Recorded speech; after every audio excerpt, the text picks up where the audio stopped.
Hi, everybody, and welcome to this interview between me, Ray Behan, and Helen Zee, who is a fertility and intimacy practitioner. So great to have you along, Helen. And what I want to do before we start is I just want to tell people about your qualifications and some of the outcomes that you've got. So first off, welcome. Thanks, Ray. It's an absolute delight to be here speaking with you and your crew and Great. your people. Thank you. So for everybody listening now, Helen has a Bachelor of Science majoring in genetics and microbiology. She's also a registered fitness and yoga professional with a certification in Tantra as a Tantra practitioner and a menstrual health practitioner. And we're also going to be talking today about an important topic, which is intimacy. The kind of the substance that makes us human. So the great thing that I like about Helen, some of the work that you've done, is the great story that you told me in the past about Kathy and Doug. And Kathy and Doug were in the IVF program. And I understand what it's like to be, thrown to medication and where the doctors give you, no way out except, this is the way to do things. And what you done then was these people, as I understand it, this couple were in the IVF program for 2 years trying to conceive, trying to give birth. The thing that makes us as creatures is, giving birth to offspring. It's the reason they're on the earth. And they were there for 2 years. And look, probably spent $10,000, $15,000 on that. You came along, got involved, and then all of a sudden, then no longer any need for IVF, and they got the outcome. They conceived and gave birth to a healthy child. And we'll talk about that today. And then we'll go into, as I say, we'll go into the topic of intimacy. So today it's about fertility and intimacy. So you work with people, Helen, who can't conceive or are planning to conceive. So when you get involved with these people, whether it's on a singular level or on a couples level, just talk us through what it is that you do with those people that makes your work unique and your work defy what I would call, medical science. Thanks, Ray. It's be a pleasure and delight to give our viewers an insight into what is possible. I'll start off by saying that I was invited to work as a lifestyle trainer, so offering fitness, mindfulness, yoga in an IVF clinic here in Melbourne. And I was working at the time as a manager in the pharmaceutical industry. So putting that aside, I've got the ins about what it is like to be living and breathing the IVF journey within the walls of IVF. And they have been incredible, and the IVF technology has been incredible, and seeing so many babies being born into people and families being created. But while I was in there, I got to meet Kat and Doug, and they were on their journey, just like a lot of other people. And what had happened was we started working with the lifestyle factors, and they were working with me outside of the program with IVF as well. And they had taken a break. And in that break, they ended up getting pregnant. And because their lifestyle was not as healthy, there were complications during the last part of that pregnancy, which led to hospitalization, a cesarean section, and not enjoying the motherhood experience. So the dream of what was possible was crushed, even though they had a baby. And a lot of people don't understand that. They go, what are you complaining about? You've got your baby. But it happens with a lot of heartache and also a lot of money concerns. So when I got that text message, and it was just thrilling to get the text message that that baby was born, Pat said to me, next time, Helen, preconception planning, at least 6 months. Okay. She came to see me when her first child was about 18 months. And 5 months later, she was pregnant with baby number 2. And the beautiful thing around that, Ray, is there was no IVF. She got to rewrite her birth story, which is so, so empowering.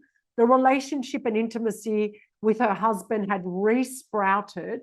something that can fall victim to many, many people going through the fertility journey. And she didn't need to be hospitalized, and also had what we call a VBAC, which is a vaginal birth post cesarean or after cesarean. So it is possible. So we did fitness training. We looked at the nutritional coaching. There was mindfulness. She was getting acupuncture as well. We did some intimacy coaching in that as well. So it was a synergistic approach. And it's not difficult. You need to exercise. Let's exercise the right way.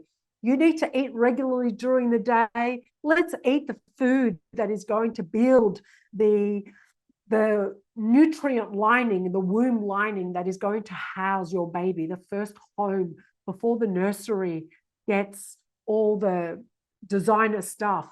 Let's work with this designer application, which is our body. Thanks, Ray.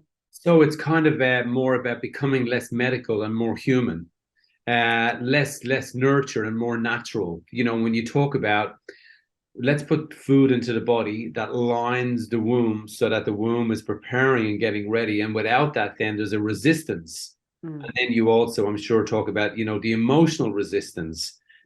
You know, you talk about your birth story. So from your birth then can come your emotional resistance.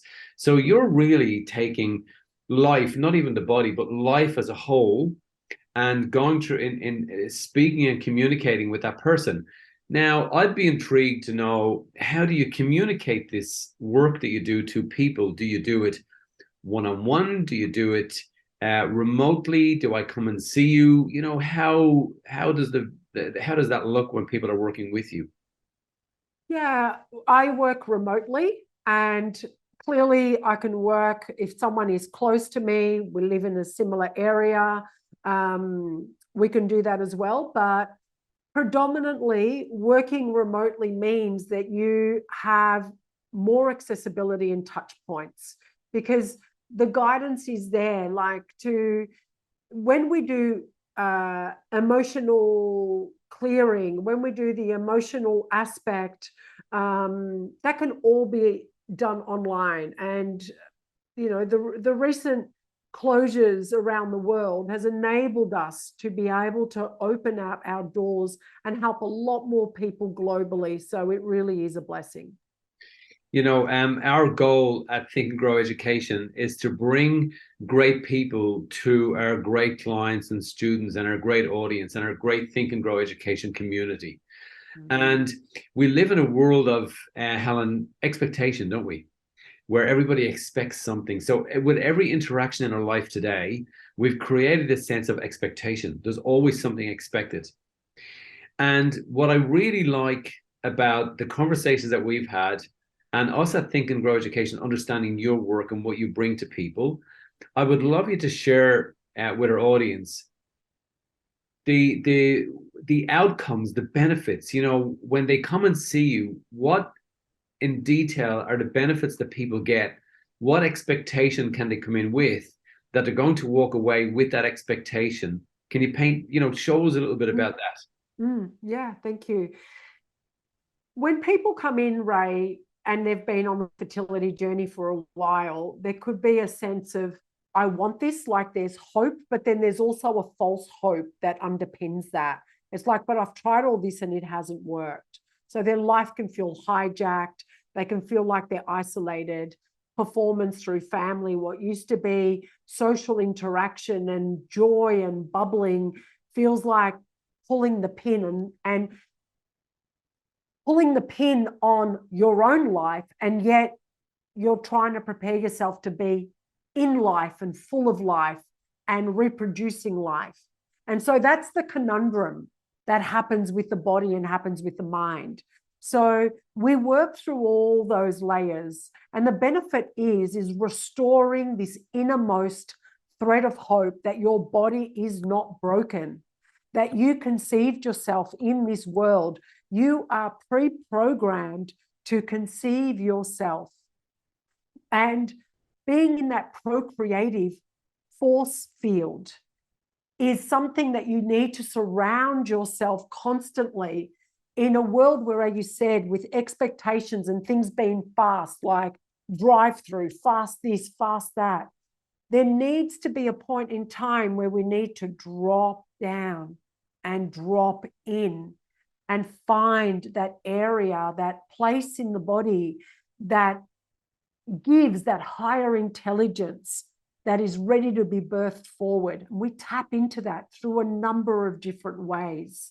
There is magic in the work, even if we are exercising, or even if we are teaching you how to clean out your fridge and your pantry and how to replenish your body with nutrient-dense foods.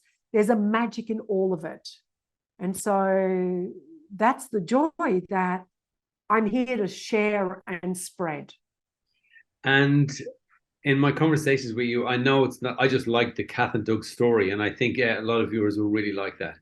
Mm-hmm. And it's not so much liking it, it's also relating the condition that some of our clients might have and some of our viewers might have, knowing that they can go to you with great comfort, that you have a process, that takes them off the medical conveyor belt and puts them into the more bodily life experience to allow them to teach their body to do what it is naturally developed and produced and made to do. And I know it's not just about Kath and Doug, and we try and keep these interviews down to, a short period so that, people aren't with us for hours. And I know you can talk for a long time, but could you give us, I like some of your other stories of your other clients. Just give us some examples of those. Yeah, I'd love to share with you the story of T, who is an absolute remarkable human being. The resilience that this woman had at the cellular level, her whole body, mind, spirit, in finding a way to give birth to her baby daughter. She was on IVF for 7 years. And her story was that from when she first got a period at 13 to where she ended up in her 30s, she only menstruated about 7 times. So she needed to be on IVF to try and bring on the hormonal profile that was needed. She also got pregnant. This was before I met her. And at 22 weeks, lost that baby and was quite devastated. Her year anniversary of the passing of her baby was coming through, and she was introduced to me. And in that time, I wasn't doing retreats at that time because of all the closures through COVID, etc. And so she booked me in for private sessions with her and her husband. We worked together for 3 months quite intensely, and she managed to get pregnant. And she was still on IVF, but she also had an incompetent cervix. And it doesn't matter medically what that means. It just means that it's very difficult to hold a baby with an incompetent cervix. So the work that we did together meant that she managed to carry baby full term, and I supported her through the soul cradle. So we can talk about the soul cradle if you wish to, Ray, but we also opened up the portal into the soul cradle. She kept speaking to her unborn baby. We kept doing layer upon layer of exactly what she needed, not what Helen needed, what T and her baby needed. And this Christmas that just passed, I went to play auntie. I go and do Santa visits. And her little daughter is now 1 year old, 1 year and 2 months at the time of this recording. So it's just an absolute incredible way to keep meeting the miracle of life over and over and over again. And, a lot of what you talk about is that we come from nature. We arrive through nature, through our mother. We arrive in a nature world. And then because we're placed in this sense of expectation, life becomes hysterical. They're just hysteria of living.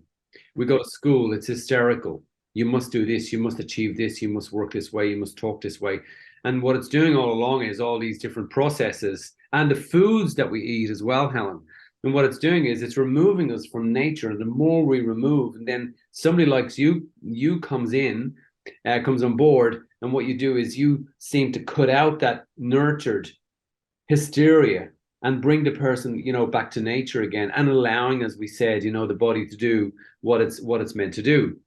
And one of the other topics that I know that you want to talk about today, and I want to hear about as well, is intimacy. So how did you find yourself? It's a kind of a word that men just don't want to know about, and we'll talk about that in a few moments. But how did you find yourself as an intimacy practitioner, and what is an intimacy practitioner? How did you get there? Yeah, thank you. When I worked in the IVF clinic, and I also had a fitness studio, so I would train women, and the program started off only training women. And partway through, and there were some people that were seeing me privately through my fitness studio that I had, and their partners were out of shape. And so we were bringing the partners on board. I then came with a proposal in the IVF clinic whether we can include the partners. And back then, it's not like it is today. So it was heteronormative. So it was only male, female partners that were on IVF and all that kind of stuff. So I said, can we please bring the partners? There's something here to explore. They trusted me enough to say yes. And magic, something quite palatable happened in that room, Ray. It's when you follow your intuition and you're like, you get that spark and you're like, I've got to run with this. And this is exactly what we did. Ray, when I turned that whole boardroom into a fitness circuit and I was seeing couples, there was two very distinctive types of partnerships that I was seeing in that room. One was, and I'm going to use you in the camera here, say we were boxing, there was a boxing circuit. They were looking at each other, eyes locked, and they weren't just punching, like shadow punching. It was like, look what we're doing, look what we're doing, look what is possible, look what is possible. And there was like this beautiful, I'm using my hands here because I interact with my hands a lot. And that was like so palatable. And then I was seeing the other side, and it was like blank. And it was like, if you could shine a light on the aura, it would be grays. And it really saddened me. I'm like, what has happened there? It didn't start off this way. How did it get here? And we're introducing children, like brand new babies coming into the womb and into this place. Where is intimacy going to become a priority again? Why does one light need to be dimmed for another one to shine bright? And so that got me thinking and got me, what am I going to do? Am I going to do psychology? Am I going to do this? Am I going to do that? And then I discovered a body of work, which meant that it could be hands-on work, psychosomatic, which I know really resonates with the ethos of your company and your offering with your community, Ray, which is why we get on so well, because we are actually bridging the emotional anchors, the grievances of the past and what is happening, and trying to resolve those. So then we've got a renewed way of living a desired life. And so that brought me into the work of studying Tantra teacher training. And there is a deep dive in the human psyche that we do. So it works on the mental, emotional, and the physical element. And I'm able to bring all that into the sessions with people. And yeah, I'll leave it there in case you want to ask me any questions. I do. Yeah, I got a question. So, and I think it will relate to a lot of people. So I would think that for a woman to be fully open to conceiving is that she has to be just, physically ready, emotionally ready. All the parts of the body have to work together. And men initially in a relationship can be very intimate, very loving, very present, very caring. But then over time, they become kind of sexual fast trackers. Got to get to the end result as fast as I possibly can. Right.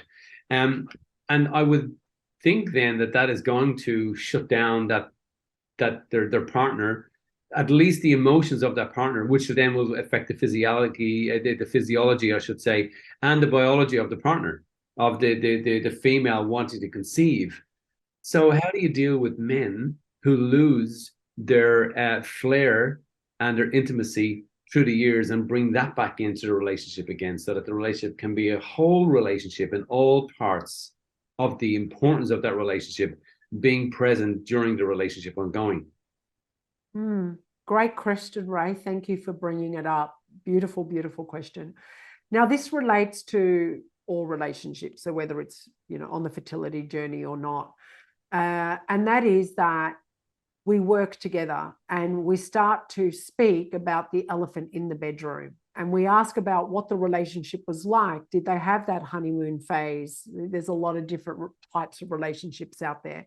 But it's like, what clicked? What made this union be this union? So what is it that we appreciate in one another? And ultimately, Ray, when you are in a partnership and a long-term partnership, we get to the point where we keep choosing the partner. So you say to yourself, this day, this week, this month, I am choosing you, and they are choosing you. It's like an ultimate commitment. It's not like a done and dusted. And it's not like we're eating for the sake of eating. We don't want sex to be, we're having sex and intimacy for the sake of having sex, because the intimacy will start to dwindle.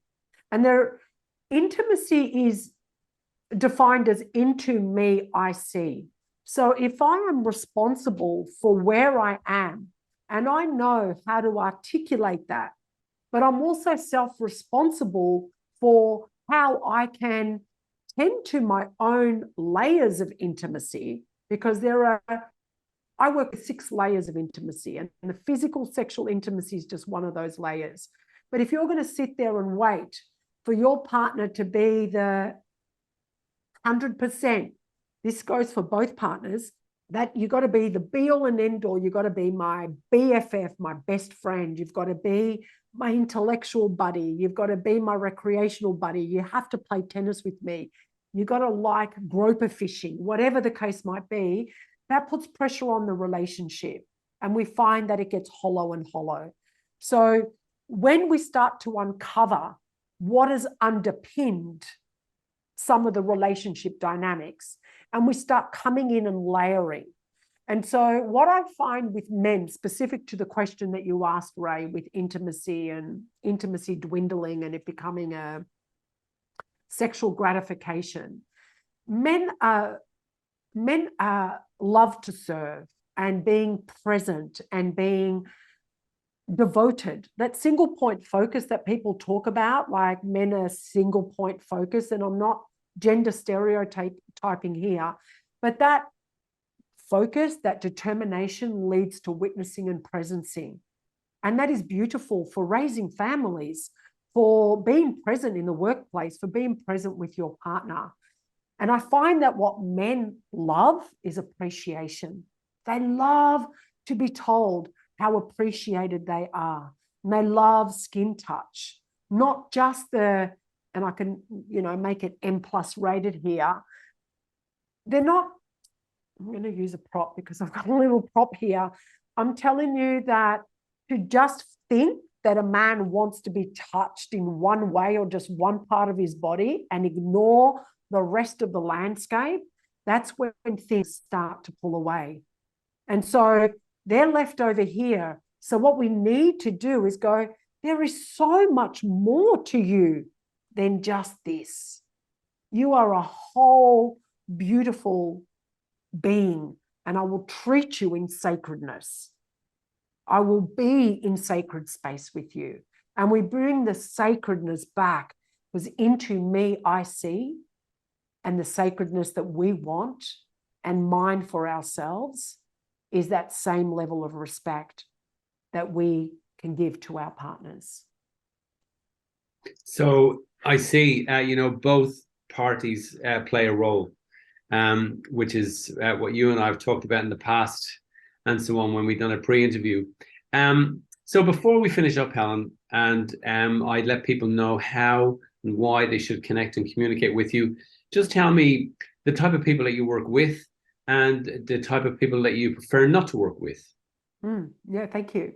I work with, so in the fertility space, I work with women and men, either planning ahead before they start to physically try to conceive, as well as those that are on the journey, IVF or assisted therapies, as well as women who are going on the path which they've labeled single mother by choice. And it's not something that I like to use, because a lot of women, they're not single by choice, but they haven't found the partner, but they're really wanting to have their family. So I work in that arena. When it comes to the intimacy coaching, I work with women, men, as well as couples. If you are in a coupledom, I prefer that we work together, and I want your partner to know. So if I need to work with one of you, first of all, before we bring the work in the coupledom container, in the couple container, I want full disclosure that this is what is happening. The work is quite deep. And so if the person does not want the couple to know that they're doing this deep dive, by the time we close down the computer, they would have shut down any openings they've had and try and go back to their old self by the time dinner's on the table. Mm. And that's an old pattern. Mm. So the work that I do is sacred, and there is an opportunity to open up in many areas of your life, not just the relationship, the primary relationship that you're wanting to work on. So I ask for full disclosure, working with women, men, as well as when we're in a couple. And I like the fact that you come well kind of supported and certified, especially with the fact that you kind of found your way in here with your bachelor, your degree in genetics and microbiology. I mean, it gives a lot of intellectual capabilities behind the work that you're doing as well. So it's not so much something that you just, came across. Like, you're intellectually well trained and educated to be able to work in this space. And that's why we like bringing you out to our community. And what I want to do now is, for those of you watching and who want to connect on an intimacy level with Helen, or on a fertility level with Helen, let me show everybody, Helen, how they can get in touch with you. So by going to the Think and Grow website, so it's thinkandgroweducation.com.au. And when you go in there, you can click on a page called Practitioners, Trained Practitioners. And you'll be brought here into what we call our Health Hub. And in our Health Hub, you'll be able to scroll down and scroll up, and you'll find Helen. And then in finding Helen, you can click a button and just connect and communicate with Helen. And Helen, when people connect and communicate with you, they'll be communicating with you through the Think and Grow education platform. And then I'm sure then that you'll just navigate it from there and bring those people down the journey that is most best and suitable to them. And I think everybody watching the video will agree, Helen, what I like about you is that you're a very authentic, great-spirited, comfortable place to be, non-threatening, non-intimidating. And I've done one-on-one work with you as well when we've done a workshop together over a weekend. So I can speak very practically about you to say what a lovely presence that you bring to a room, to an environment, in that very comfortable, non-threatening, just nurturing, loving way. I love the fact that people can sit and talk to you, and it is such an intellectual experience, but it's also such a brilliant, heartfelt experience to just be able to sit with you and pass all of our problems to you, and you can take them and bring such beautiful solutions to people's lives, and so on and so forward. So if you want to connect with Helen, you just go onto the platform, follow the prompt in the platform, click the button, and everything will be laid out for you. And before long, you'll be speaking to Helen Zee. Thank you for the kind words, Ray. They've landed beautifully for myself, and I really appreciate it. And also the container and the community that you've created for myself and many other people to be able to serve and continue serving. So much appreciated as well. Great. Thank you, Helen. Thank you for being with us today. And I very much look forward to hearing the great stories and testimonies of our students and clients and guests and community members at Think and Grow as they start to go through your work. I can't wait to hear those great stories. So thank you so much for being with us today. Thank you too, Ray.